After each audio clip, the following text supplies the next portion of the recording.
Good morning, student, as you know, in last video we have started chapter 10, long and short and very short question answer.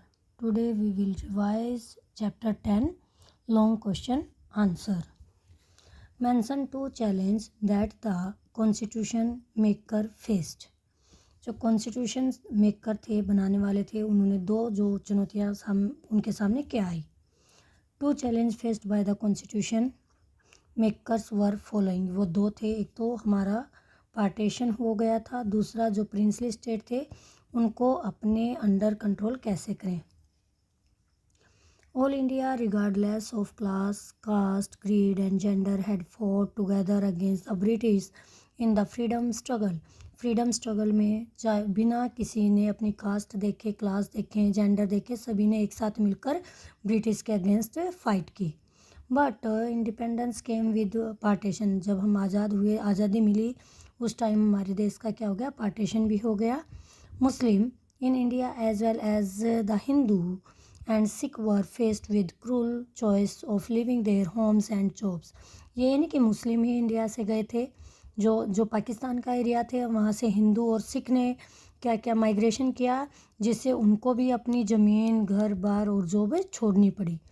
उनके पास कोई choice नहीं थी, उनके सामने यही choice थी कि उनको अपना घर बार छोड़कर, जो हिंदू थे उनको इंडिया में आना पड़ा मुस्लिम एरिया को छोड़ के, और जो मुस्लिम थे उनको हिंदू एरिया में जाना पड़ा. हिंदू एरिया से छोड़कर पाकिस्तान एरिया की तरफ जाना पड़ा. Muslim who had opted to remain in India, जो मुस्लिम इंडिया में रह गए, had to be given assurance of equality. उन्हें क्या आश्वासन दिया गया कि उनके साथ जैसे हिंदू होंगे, सिख होंगे, ऐसे ही आपको भी समानता का जो है वो आश्वासन उनको दिया गया. प्रिंसली स्टेट के बारे में, जो आपकी रियासतें थी जिनके ऊपर नवाब और महाराजाओं का कंट्रोल था, उनका क्या हुआ. देर आर उस टाइम पर हमने पढ़ा था 500 प्रिंसली स्टेट थे जिन पर महाराजा और नवाब रूल करते थे. They owed allegiance to the British. ये किसके प्रति वफादार थे, ब्रिटिश के प्रति. और the state had to be persuaded to join the new nation. अब इनको भी परसुएड करना था, मनाना था, राजी करना था कि वो इंडिया को, न्यू नेशन को, किसी को भी ज्वाइन करें, चाहे वो पाकिस्तान है चाहे वो इंडिया है. Next question, discuss the language issue. अब हमारे पास लैंग्वेज इशू क्यों आया, हमने वेरी शॉर्ट में किया था कि कांग्रेस से क्यों वो अनहैप्पी थे.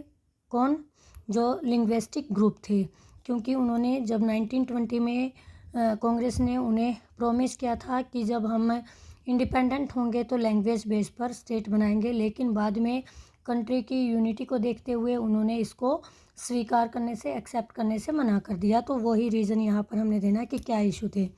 हर जगह देखो इंडिया में अलग अलग लैंग्वेज हैं. हिंदी को बोलने वाले भी बहुत कम थे, इंग्लिश को बोलने वाले ज़्यादा थे. जैसे साउथ की स्टेट थी, वहाँ इंग्लिश और संस्कृत लैंग्वेज थी, उनको हिंदी आती ही नहीं थी. तो हिंदी को अगर आप एक ऑफिशियल लैंग्वेज या राजभाषा बनाते हो तो उनको प्रॉब्लम्स होंगी. तो इसीलिए क्या क्या प्रॉब्लम्स आई वो हमने चैप्टर में ऑलरेडी डिस्कस कर लिया था. Debates took place over the language issue को लेकर डिबेट्स हुई कई जगह पर.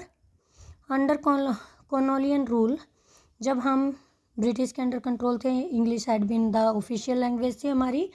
Many favour Hindi as a national language. लेकिन कुछ जब हमारे नॉर्थ इंडिया वाले थे या सेंट्रल इंडिया वाले थे, वो क्या चाहते थे कि हिंदी को क्या बने, हमारी राजभाषा बने. Next is point. फिर हमने बीच का क्या सॉल्यूशन निकाला, देखिए. The issue was settled with the decision. ये डिसीजन के साथ इशू, मुद्दे को सुलझाया गया, सोल्व किया गया, सेटल किया गया. किस मुद्दे के साथ, हिंदी वुड बी, जो हिंदी है वो हमारी ऑफिशियल लैंग्वेज रहेगी, और इंग्लिश वुड बी यानी राजभाषा हमारी हिंदी बना दी गई फिर भी.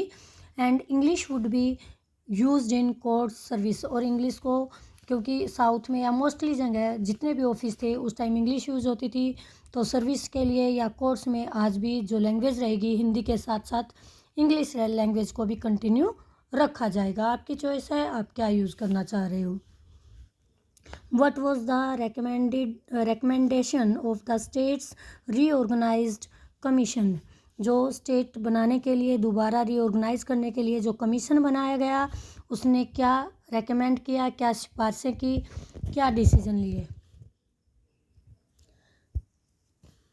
New reorganization commission was set up to look into the matter of linguistic state.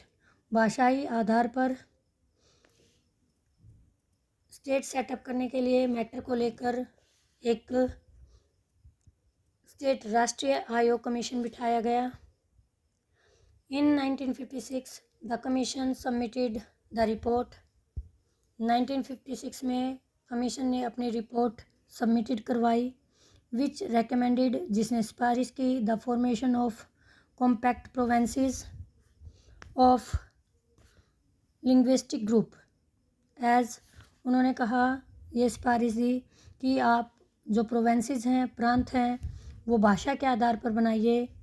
Such as अब इस बेस पर क्या बने, आसामीज़ के लिए आसाम, ओडिया के लिए उड़ीसा, बंगाली के जहाँ बंगाली स्पीकर थे mostly, in which state Bengali mostly speaking that area Bengal, Tamil Nadu, Malayalam के लिए केरला, कन्नड़ के लिए कर्नाटका, तेलुगु के लिए आंध्र प्रदेश. ये है स्पीकर, इनके लिए अलग अलग स्टेट बना दी गई जो अलग अलग लैंग्वेज बोलते थे. Boundaries were also redrawn in north India to create several state. अब अलग अलग नई स्टेट बनी हैं तो नई बाउंड्री को रिड्रॉ किया गया, बनाया गया, नई सीमाएं निर्धारित की गई. इन 1960 Bombay was divided into 2 bilingual states of Marathi के लिए महाराष्ट्र और गुजराती के लिए गुजरात. नए 2 स्टेट, मतलब जो बॉम्बे था उसको 2 पार्ट में डिवाइड कर दिया. Punjab too was divided in 1966 into Punjab and Haryana. जो पंजाबी स्पीकर थे उस एरिया में उसको पंजाब का नाम दे दिया गया, और जहाँ हिंदी और हरियाणवी वर्जन था उस एरिया को हरियाणा का नाम दिया गया. Next question. चलिए, these last 2 question we will discuss in our next video. Thanks. Have a nice day.